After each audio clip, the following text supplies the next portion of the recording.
കേരള രാജ്യാന്തര ചലച്ചിത്രമേളയിൽ 3ാം തവണ എത്തി നിൽക്കുന്ന സ്വന്തം ചിത്രമായി എത്തി നിൽക്കുന്ന ഒരാളാണ് നമ്മുടെ കൂടെ ഉള്ളത്. ആദിത്യ ബേബി ഡയറക്ടറാണ്, ആക്ടറാണ്. അപ്പം ആദ്യത്തെ സിനിമ എത്തുന്നത് നീലമുടിയിലൂടെയാണ്. IFFKയിൽ സ്വന്തം ചിത്രമായിട്ട് എത്തുന്നത്. അതിൽ ഒരു ആക്ടറായിരുന്നു. ഇപ്പോൾ രണ്ടാമത്തെ ഡയറക്ടോറിയൽ മൂവി ആയിട്ട് വന്നിരിക്കുകയാണ്. ഇപ്പോൾ എന്താണ് ആ ഒരു സിറ്റുവേഷനിൽ, എന്താണ് ഹാപ്പിനെസ് ആണോ, എന്താണ്? ഓഫ് കോഴ്സ് ഭയങ്കര ഹാപ്പിയാണ്. കാരണം നമ്മളിപ്പം ഇത് നമ്മുടെ 3rd കോൺസിക്യൂട്ടീവ് ഇയറാണ്. അതിൻ്റെ ഒരു ഹാപ്പിനെസ്സും ഉണ്ട്. തുടർച്ചയായി ഞാൻ ആദ്യമായിട്ട് ഈ വേദിയിൽ വരുന്നത് 27th എഡിഷനിൽ, ഫസ്റ്റ് ടൈം IFFK കാണുന്നത് തന്നെ 27th എഡിഷനിലാണ്. ഇപ്പോൾ സ്റ്റുഡൻ്റായിട്ടാണ് വരുന്നത്, ഗ്രാമർ സ്കൂളിൽ ഫൈനൽ ഇയർ പഠിക്കുന്ന സമയത്ത്. അപ്പോൾ അന്ന് നമ്മൾ വന്നപ്പോൾ നമുക്കുണ്ടായിരുന്ന ഒരു ആഗ്രഹമായിരുന്നു, അടുത്ത കൊല്ലം നമ്മുടെ സിനിമ ഇവിടെ ഉണ്ടെങ്കിലോ എന്നൊരാഗ്രഹം ഉണ്ടായിരുന്നു. ആൻഡ് അതുപോലെ തന്നെ അതിൻ്റെ നെക്സ്റ്റ് ഇയർ നമ്മൾ IDSFKയിൽ നമ്മുടെ ടീമിൻ്റെ ഒരു ഷോർട്ട് ഫിലിം, അതായത് നീലമുടിയുടെ സംവിധായകൻ ശരത് കുമാറിൻ്റെ ഒരു ഷോർട്ട് ഫിലിം കോണ്ടം തിയറി എന്ന് പറഞ്ഞ ഷോർട്ട് ഫിലിം സെലക്ട് ചെയ്യപ്പെട്ട് സ്ക്രീൻ ചെയ്തിട്ടുണ്ടായിരുന്നു. അപ്പോൾ അതിന് ശേഷം നമ്മൾ അതിൽ നിന്ന് കിട്ടിയ ഒരു ഊർജ്ജം നമ്മളെ സിനിമ ചെയ്യാൻ നമ്മളെ പ്രേരിപ്പിച്ചു. സോ നമ്മൾ നീലമുടി ചെയ്തു. നമ്മൾ 28th എഡിഷനിൽ IFFKയിൽ വന്നു. ഞാൻ ആക്ടറായിട്ടാണ് അതിൽ വന്നത്. ആൻഡ് IFFKയിൽ വന്നപ്പോൾ നമുക്ക് ഇത്രയും വലിയൊരു പ്ലാറ്റ്ഫോം വേറെ ഇല്ല നമ്മളെപ്പോൾ ഉള്ള, പ്രത്യേകിച്ച് ഇൻഡിപെൻഡൻറ്റ് സിനിമകൾക്ക്. അപ്പോൾ അതേ ഊർജ്ജത്തിൽ നമ്മൾ ഈ പറഞ്ഞ പോലെ കുറേ പാഷനേറ്റ് ആയിട്ടുള്ള കുറേ ആൾക്കാർ നമ്മളോടൊപ്പം വീണ്ടും വന്ന് ജോയിൻ ചെയ്തു. അപ്പോൾ നമ്മൾ വീണ്ടും പുതിയൊരു ആശയം കിട്ടിയപ്പോൾ നമ്മളത് സിനിമയായിട്ട് ചെയ്ത് അങ്ങനെയാണ് കാമധേയൻ സംഭവിച്ചത്. അതിനുശേഷം വീണ്ടും അതേ കളക്റ്റീവ് സ്പിരിറ്റിൽ ഇക്കൊല്ലം ആംബ്രോസി ആയിട്ട് വരുന്നു. അപ്പോൾ ഒരുപാട് സന്തോഷമുണ്ട്. നമുക്ക് അവസരങ്ങൾ കിട്ടിയില്ലെങ്കിൽ അവസരങ്ങൾ ഉണ്ടാക്കുക എന്നൊരു പരിപാടിയിലൂടെയാണ് നമ്മൾ പോകുന്നത്. അപ്പോൾ അത് കൃത്യമായിട്ടൊരു ടീമുള്ളത് കൊണ്ട് അത് പ്രോപ്പറായിട്ട് അത് എക്സിക്യൂട്ട് ചെയ്യാൻ പറ്റുന്നുണ്ട്. അപ്പോൾ അതിൽ ഒരുപാട് സന്തോഷമുണ്ട്. അപ്പോൾ ആംബ്രോസിയെക്കുറിച്ച് പറയുകയാണെങ്കിൽ, ആംബ്രോസി ഒരു ഡിസ്ക്രിമിനേഷൻ അല്ലെങ്കിൽ ഒരു അരികുവൽക്കരിക്കപ്പെട്ട ആളുകളെ കുറച്ചുകൂടെ ഫോക്കസ് ചെയ്യുന്നതായിട്ട്, അങ്ങനെയാണോ അതിൻ്റെ ഒരു തീം സെറ്റ് ചെയ്തിരിക്കുന്നത്?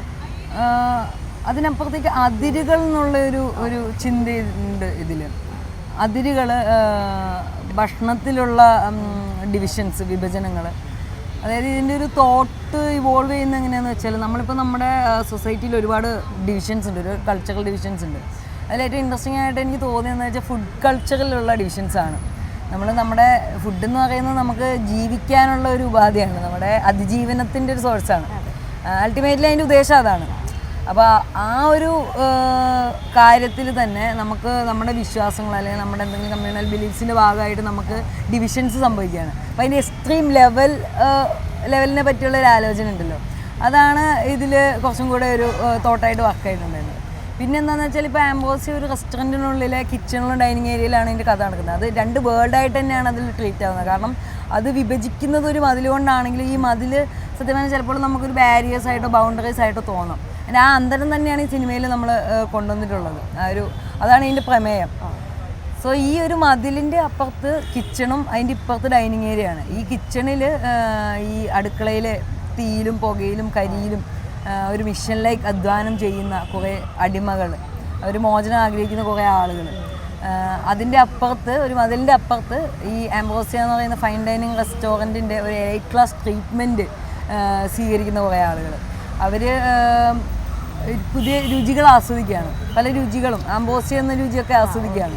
അവർക്കറിയാം അപ്പുറത്ത് എന്താണ്, പക്ഷെ കണ്ടിട്ടും കണ്ടില്ല എന്ന് നടിക്കുന്ന ഒരവസ്ഥയുണ്ടല്ലോ. അതായത് നമുക്കിപ്പം അമേരിക്കൻ പ്രസിഡന്റ് ഇന്ത്യയിൽ വന്ന സമയത്ത് ഇന്ത്യയുടെ ചേരികൾ മൊത്തം മതിൽ വെച്ച് കെട്ടിമറിച്ചു. അപ്പോൾ അദ്ദേഹം വന്ന് കണ്ടത് ഇവിടുത്തെ മനോഹാരിത ആസ്വദിച്ച് പോയി. അതാണ് ഇന്ത്യ എന്നാണ് കണ്ടുപോയത്. പക്ഷെ അതാണോ ഇന്ത്യയുടെ മുഖം? അത് മാത്രമാണ് ഇന്ത്യയുടെ മുഖം എന്ന് ചോദ്യമുണ്ട്. അതിൻ്റെ അപ്പുറത്തേക്ക് നമുക്കൊക്കെ ഇതറിയായിരുന്നു, നമുക്കെല്ലാം ഇതറിയായിരുന്നു, നമ്മളിതൊക്കെ കാണുന്നുണ്ട്, പക്ഷേ നമ്മളാരും കണ്ടില്ല എന്ന് നടിക്കുന്നുണ്ട്. സോ ഇങ്ങനെ ഒരുപാട് ചോദ്യങ്ങൾ സിനിമ ചോദിക്കുന്നുണ്ട്. അതായത് കേവലം ഒരു റെസ്റ്റോറൻറ്റോ ഭക്ഷണമോ എന്നൊരു കോൺസെപ്റ്റ് അല്ലാതെ അതിനപ്പുറത്തേക്ക് നമ്മൾ ഏത് സിനാരിയോയിൽ പ്ലേസ് ചെയ്താലും വളരെ റെലവൻ്റായിട്ടും റിലേറ്റബിളായിട്ടും നിൽക്കുന്ന ഒരുപാട് ചോദ്യങ്ങളുണ്ട്. അതായത് ആരാണ് തയ്യാറാക്കുന്നത്, ആരാണ് വിളമ്പുന്നത്, ആരാണ് ഇത് കൺസ്യൂം ചെയ്യുന്നത്, ആരാണ് ഇത് ഭക്ഷിക്കുന്നത്, ഇത്തരത്തിൽ ഒരുപാട് ചോദ്യങ്ങളാണ് സിനിമ ഉന്നയിക്കുന്നത്. അഡ്രസ്സ് ചെയ്യപ്പെടേണ്ട വിഷയങ്ങളാണ് 3 സിനിമകളിലും പറഞ്ഞിരിക്കുന്നത്. ഒരു വ്യത്യസ്തമായ കാഴ്ചപ്പാടുകളാണ്. ഇപ്പോൾ സിനിമ സംസാരിക്കുന്ന രാഷ്ട്രീയത്തോട് എങ്ങനെയാണ് പ്രതികരിക്കുന്നത്? ഇപ്പം താങ്കൾ പറഞ്ഞല്ലോ, അഡ്രസ്സ് ചെയ്യപ്പെടേണ്ട വിഷയമാണ്. അതാണ് നമ്മളെ ഏറ്റവും കൂടുതൽ ഇതിലേക്ക് ഈ ഒരു സിനിമ ചെയ്യാൻ പ്രചോദിപ്പിച്ചിട്ടുള്ളത്. ഇപ്പം നീലമുടി സംസാരിക്കുന്നത് അതൊരു വ്ളോഗിങ് സ്റ്റൈല്, ചില ചെറുപ്പക്കാരുടെ ലാഘവത്തോടെയുള്ള വർത്തമാനങ്ങൾ മാത്രമല്ല നമ്മുടെ സൊസൈറ്റിയുടെ ഏറ്റവും ഡീപ്പസ്റ്റ് ആയിട്ടുള്ള ഒരു അവസ്ഥയാണ് സൂചിപ്പിക്കുന്നത്. ഒരാളുടെ മുടി വെട്ടുക എന്ന് പറയുന്നത്, ഒരാൾ നിറടിച്ചു എന്ന് പറഞ്ഞാൽ അയാളുടെ മുടി അയാളുടെ സുഹൃത്തുക്കൾ വെട്ടുക എന്ന് വെച്ചാൽ സിമ്പിളായിട്ട് സംസാരിക്കുക, അവർ സിമ്പിളായിട്ട് ചെയ്യുന്നുണ്ട്. പക്ഷെ അതിൻ്റെ അപ്പുറത്തേക്ക് നമുക്ക് അത് എന്ത് വലിയൊരു ക്രൈമാണ് അത് ചെയ്യുന്നത്. സോ ഇങ്ങനെ കൃത്യമായിട്ടുള്ള ഒരു നിലപാട് നീലമുടി സംസാരിക്കുന്നുണ്ട്. അതുപോലെ കാമദേവൻ സംസാരിക്കുന്ന വിഷയം കുറച്ചും കൂടെ നമ്മുടെ സൊസൈറ്റിയിൽ നമുക്ക് എവിടെ കണ്ണോടിച്ചാൽ ഏത് സെക്കൻഡിലും കാണാൻ പറ്റുന്ന ഒരു സംഭവമാണ്. ഹൈപ്പർ സെക്ഷുവാലിറ്റിനെ പറ്റിയാണ് സംസാരിക്കുന്നത്. ഹൈപ്പർ സെക്ഷൽ ആയിട്ടുള്ള 2 യുവാക്കളും അവരുടെ ഒരു കഥയാണ് സിനിമ പോകുന്നത്, ജേണിയൊക്കെയാണ്. അപ്പോൾ ഹൈപ്പർ സെക്ഷുവാലിറ്റി നമ്മുടെ ചുറ്റും നമുക്കുണ്ട്. നമ്മൾ ഈ ഒരു കോൺസെപ്റ്റ് അല്ലെങ്കിൽ ഈ ഇപ്പം എനിക്കിതിൻ്റെ ത്രെഡ് കിട്ടുന്നത് തന്നെ ഇപ്പോൾ നമ്മളൊരു ന്യൂസ് കണ്ടിട്ടാണ്. ഒരു മധ്യവയസ്കൻ ഒരാൾ പശുവിനെ ലൈംഗികമായി ഉപയോഗിക്കാൻ ശ്രമിച്ചു എന്ന ന്യൂസിൽ നിന്നാണ് ഈ സിനിമ ഡെവലപ്പ് ആവുന്നത്. അപ്പോൾ ഇത് നമ്മുടെ സൊസൈറ്റിയിൽ നടക്കുന്നുണ്ടാവും, ഇത് നടക്കുന്നുണ്ട്, ഇത് എപ്പോഴും നമ്മുടെ ചുറ്റും നടക്കുന്നുണ്ടെന്നുള്ളതിൻ്റെ എൻ്റെ നിയർ ബൈ ഒരു പ്ലേസിലായപ്പം എന്നെ അത് വല്ലാണ്ട് ബാധിച്ചിരുന്നു. അതിൽ നിന്നാണ് ഈ സിനിമ ഡെവലപ്പ് ആവുന്നത്. അപ്പോൾ ഇത് എന്തുകൊണ്ട് അഡ്രസ്സ് ചെയ്യപ്പെടുന്നില്ല, ആ ഒരു ആലോചന ഉണ്ടായിരുന്നു. അപ്പോൾ ഇത് അഡ്രസ്സ് ചെയ്യപ്പെടേണ്ടതല്ലേ, കൃത്യമായിട്ട് ഇത് അഡ്രസ്സ് ചെയ്യപ്പെടേണ്ടതാണ്. അതിൽ നിന്നാണ് നമ്മളത് ആ ഒരു സിനിമ ചെയ്തത്. അതേപോലെ ആംബ്രോസിയും ഈ ഒരു തോട്ടിൽ നിന്നാണ്. കാരണം ഈ ഭക്ഷണം എന്ന് പറഞ്ഞാൽ അത് നമ്മുടെ അതിജീവനത്തിൻ്റെ ഒരു മാർഗമാണ്.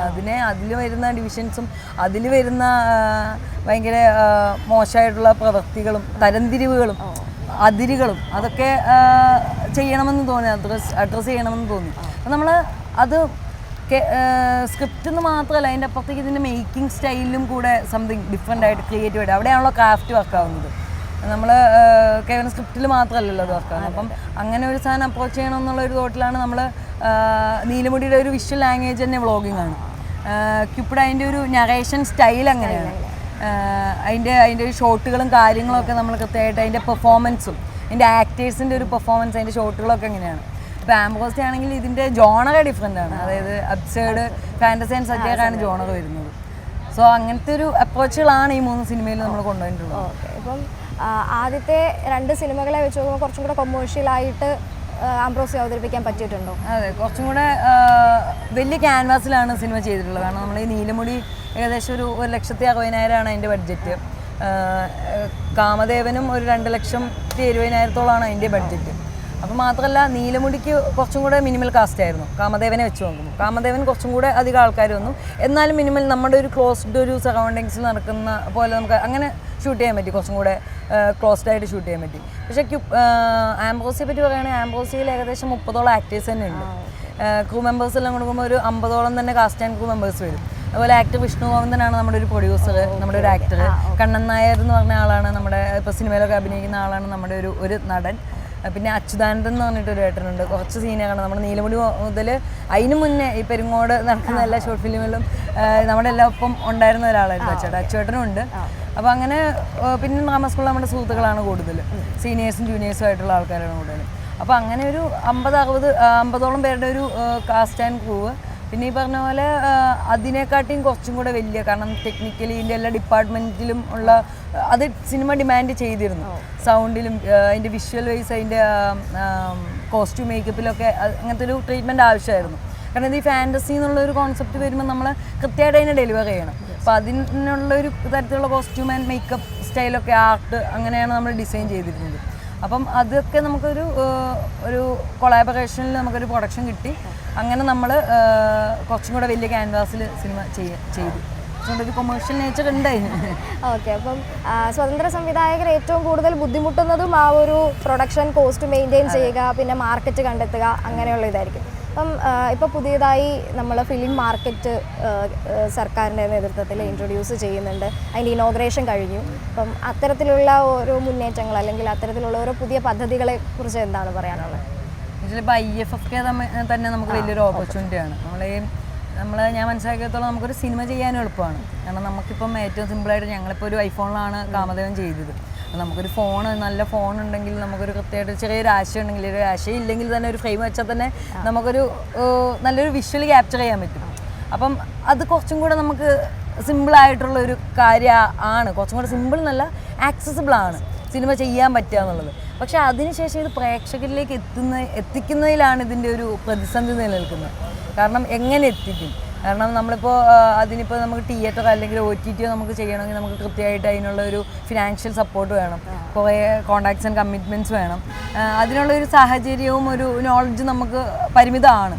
അപ്പോൾ അതിൻ്റെ ഒരു പ്രശ്നം എപ്പോഴും നേരിട്ടിരുന്നു. നീലമുടി ചെയ്യുമ്പോഴാണെങ്കിലും കിപ്പിട് ചെയ്യുമ്പോഴാണെങ്കിലും അതിൻ്റെ ഒരു ഷൂട്ട് ചെയ്തതിൻ്റെ ലിമിറ്റേഷനുണ്ട്, പക്ഷേ ഇങ്ങനത്തെ പ്രതിസന്ധികളുണ്ട്.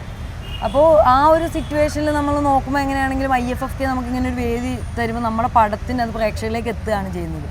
അപ്പോൾ അതുപോലെ തന്നെ ഈ കേരള ഫിലിം മാർക്കറ്റ് എന്നുള്ള ഒരു ഓപ്ഷൻ വരുന്ന സമയത്ത് നമുക്ക് കൃത്യമായിട്ട് ഈ മാർക്കറ്റിങ്ങിനെ പറ്റി ഒരു ധാരണ ഇല്ലാത്തതിൻ്റെ ഒരു പ്രശ്നമുണ്ട്. കാരണം എങ്ങനെയാണെന്ന് നമുക്കറിയില്ല. നമ്മൾ ഫസ്റ്റ് ടൈം അല്ലെങ്കിൽ സെക്കൻഡ് ടൈമാണ് എക്സ്പീരിയൻസ് ചെയ്യുന്നത്.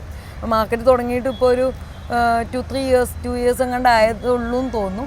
അപ്പോൾ അവിടെ ഇപ്പോഴും ഞങ്ങൾ ഇന്നലെയാണ് ആദ്യമായിട്ട് പോയിട്ട് അതിൻ്റെ പ്രവർത്തനങ്ങൾ എങ്ങനെയാണെന്ന് നോക്കിയത്. നമുക്ക് കൃത്യമായിട്ട് അതിൻ്റെ ഒരു പാറ്റേൺ മനസ്സിലായി. നമ്മൾ ആ തരത്തിൽ ഇതിലൊരു വർക്ക് കൊണ്ടുവരികയാണെങ്കിൽ നമുക്ക് കൃത്യമായിട്ടുള്ള ഒരു സപ്പോർട്ട് കിട്ടും എന്നുള്ളൊരു കാര്യം മനസ്സിലായി. അത് ഭയങ്കര വർക്കിംഗ് ആയിട്ടുള്ള ഒരു വിഷയമാണ്, ഭയങ്കര ഒരു ഹെൽപ്ഫുൾ ആയിട്ടുള്ള ഒരു സിസ്റ്റം തന്നെയാണ്. അപ്പോൾ അത് വളരെ പോസിറ്റീവായിട്ടാണ് അതിനെ കാണുന്നത്. ഓക്കെ, അപ്പോൾ ഇനിയും ഒരുപാട് സിനിമകളുമായി IFFK വേദികളിലും പുറത്തും ലാർജ് സ്കെയിലിൽ സിനിമകൾ ചെയ്യാനായിട്ട് പറ്റട്ടെ. Thank U.